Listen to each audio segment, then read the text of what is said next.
It's Aloha Sunday. Big race was yesterday. Woo! Breakfast with Bob. Hello, everybody. Pacho Man Championship Edition from beautiful Four Seasons, Hualalai. My name is Bob Babbitt. We are brought to you.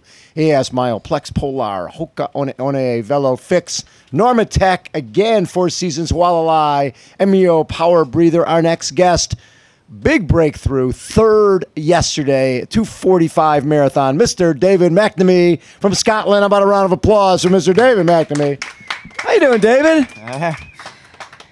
This morning, I'm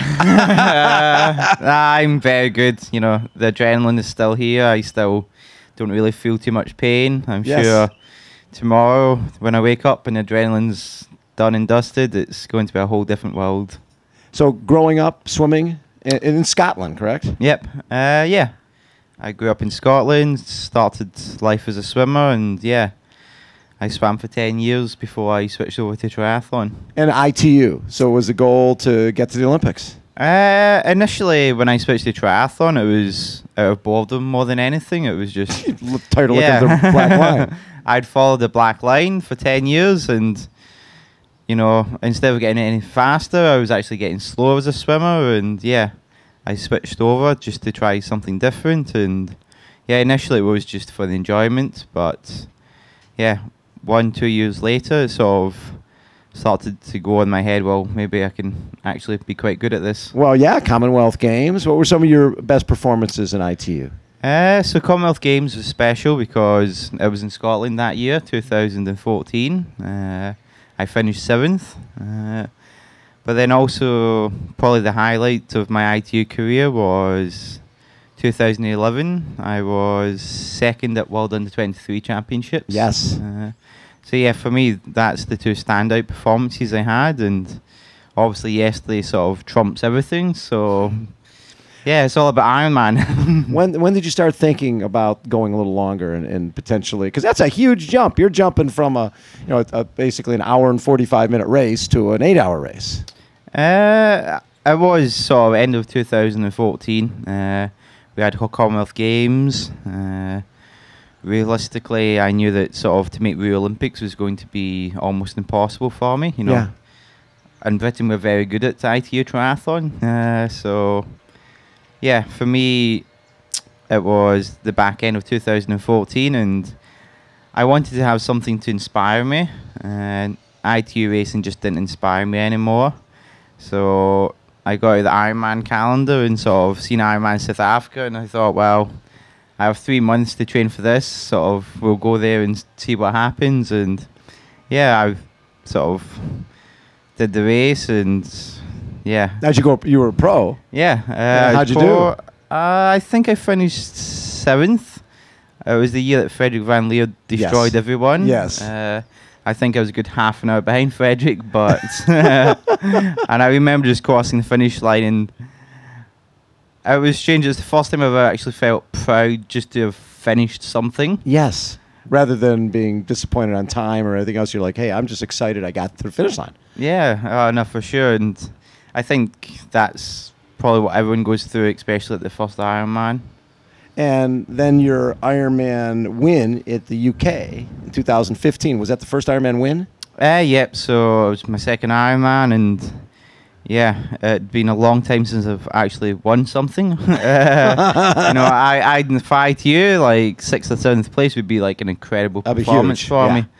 But to go to sort of Ironman UK and to win sort of in front of your family is sort of extra special. And it was sort of that sort of, it was after UK that I thought, actually, yep, switch to Ironman. This was the right call. And coming here, your first time then was 2015. You take 11th, have the fastest run of the day.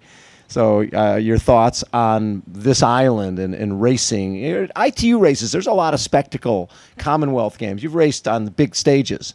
Compare those stages to this stage.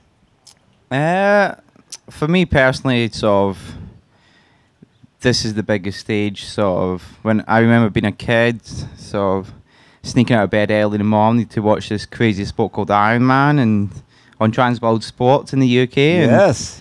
then every so often it'd be like this race from like Hawaii, and I thought that looks crazy, but it wasn't crazy in like I will never do this. It was just, this is crazy. And In a good way. I don't even know if it was a good way, to be honest. It wasn't bad. It wasn't good. It was just crazy. But enough to inspire you to think, maybe. Yeah, for sure. Well, yeah. And in the UK, sort of, people know about Kona. They can't tell you much about triathlon at times, but Right. you mentioned like Kona World Championships, and they will know it's sort of, Yes. it's legendary, and to be here to sort of make it onto the podium is, it's Very cool. really cool. I don't think any UK based athletes have. Was Spencer Smith? Did he have the best? Was he fifth? Yeah, so Spencer was fifth. So yeah, it's the first podium we've had from Britain. So Very cool. obviously, adds that little sort of cherry on top of the cake. Yes. So yeah, and Spencer's one of these guys that people talk about in Britain as he is one of the legends in Britain. And Spencer and Simon Lessing, and I mean, Yeah. obviously on the women's side, Chrissy Wellington and Rachel Joyce, and we have a lot of women You that have a do lot of very women well. who've done really You know, well. For years, the British women have came here and sort of Yes. showed the men up. You know, it's like I think we had 8 women racing yesterday professionally. Yes. The standard is incredible, and it feels good to finally have something to show for the men. When you is the sport growing in Scotland? I mean, I know weather's a challenge to try to do a lot of triathlon there. Yeah, but you know, weather's a challenge in Canada as well, and it's, well, Won a lot of titles. Lionel just yeah, for sure. Now, sort of, triathlon's broadcast a lot more on British TV, and Yes. it's still not a major sport, but now with the success we've had at ITU, it's really sort of helped sort of promote the sport, Right. and yeah, slowly but surely it is growing. So, and then last year, 13th here. And was there more pressure on you after getting an 11th? People start thinking, okay, top 10.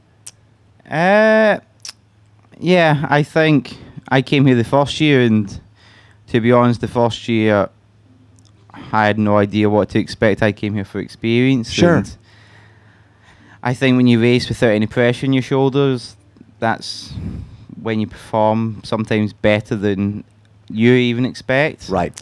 And yeah, for sure, I came here last year, and to come sort of having been 11th in your debut with the fastest run split, people are going like, oh, you just need to push the bike, keep with them on the bike, and then you can run. Yes. And yeah, last year it didn't work out. But still, 13th is not bad. Oh, for sure, like 13th in Hawaii is, a great result, but yeah, when you came 11th in your debut, people expect more. So yeah, it's great. I came here this year, I sort of, I had no pressure on me, and sort of nobody was sort of expecting me to position to be perform. in. Yeah, it's great. Sort of, it's very nice and relaxed, and yeah, I had confidence I could perform. But for me, performance was going to be a top 10. It wasn't going to be a podium. No, so you're surprised yourself. Oh, I'm still surprised. I'll probably be surprised for the next 2 weeks. It's sort of, when I passed Sebastian with 3-4 kilometers to go, I still couldn't believe it, to be honest. Did you now? How far? Lionel on TV they were saying, okay, with the way things are going, David's going to run his way in the second place. But when I watched it, you couldn't. There was a gap. There was a good gap. Did you feel like you were catching him? No. Yeah. I think the beauty of this race, but also one of the horrible things, is that you can see a long way ahead of you. When you're on that Queen K, you've got like 8 kilometers of a straight line, That and you you can see. And everything. I couldn't see Lionel really. I could see sort of some motorbikes, like that's Lionel. Lionel's a long way ahead of me. It's like I can see Sebastian right now, but Lionel is gone. Right. And then you came off the bike around Patrick?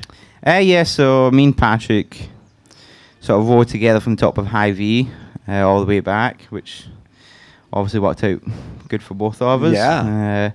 Yeah. So I was in a group going up to High V, and then sort of the Sebastian Lionel express train going through. And Cam Worth. And Cam Worth, of course. And there's maybe 10, 15 seconds where I thought, maybe I should try and go with it. And then I was like, oh no, they've already gone. So By the time you made the decision, okay, I'll go with them. They're gone. I'll stay here. I'll stay with Patrick. Yeah, Patrick took podium last year. He knows That's not what a bad to do. place there. Yeah. So getting off, did you guys run together for a while?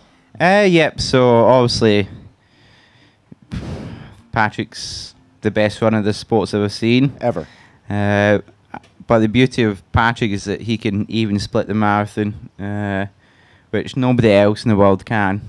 So how difficult is that to even split this thing and basically run 6-minute pace the entire time? It's incredible. Like, I just don't understand it. It's truly special. So yeah, I ran with him for the first 15, 16 kilometers, but then we got to the point where my legs started to hurt and Patrick's didn't. And Patrick just kept on going. I was like, "Oh, good luck. I'll see you in a couple of hours." I'll see you after the race. Yeah. So when you get a podium at a world championship race like this, how do you feel this might change your world? I mean, obviously there's going to be a lot more interest sponsorship wise and event wise. And as we talked about beforehand, you've done 7 fulls now. The easy thing is people will be coming to you with offers to come run, do my Ironman, come do my Ironman. Is that going to be tough to not go after? I think for me, I'm sort of quite fortunate. I've got a lot of friends outside the sport to sort of keep you grounded. Yes. Like they appreciate what I'm doing and stuff, but at the end of the day, it's good to sort of relax and sort of, they don't know about the history of the sport. Sure. It's nice. But obviously now sort of sponsors should hopefully be better and there'll be a lot of good opportunities to sort of go to different races. But for me, I'm very much I'm still young, I'm 29. I've got a lot of time to do racing, so I won't be out there next year doing like 9, 10 races. For me, 5 or 6 races is what I do a year. It's sane. That makes sense. It's what a normal person should do. Exactly. So you did 3 Ironman your first year, and then 2 the last 2, and that worked out well. So I think next year it'll probably be a similar pattern. Probably aim to do one sort of early season, April, May time, and then Kona. What is it about this place that seems to work for you? I don't know why, because I'm Scottish, but I just don't mind the heat. Like, I think that's sort of, you see a lot of guys here coming here having did fantastic performances all year. So I'm truly, this year in Ironman, sort of the times get faster and faster. Yeah. But you come here, it's the heat, humidity, sort of the pressure of the competition just really affects a lot of people. But yeah, for me, sort of, the heat, the humidity, I'm not going to say I love it. I think Patrick can say that he loves it, but, I don't mind it. Good for you. David, thanks so much for taking time and joining us. Congratulations. Bronze medalist at the Ironman World Championship, Mr. David McNamee.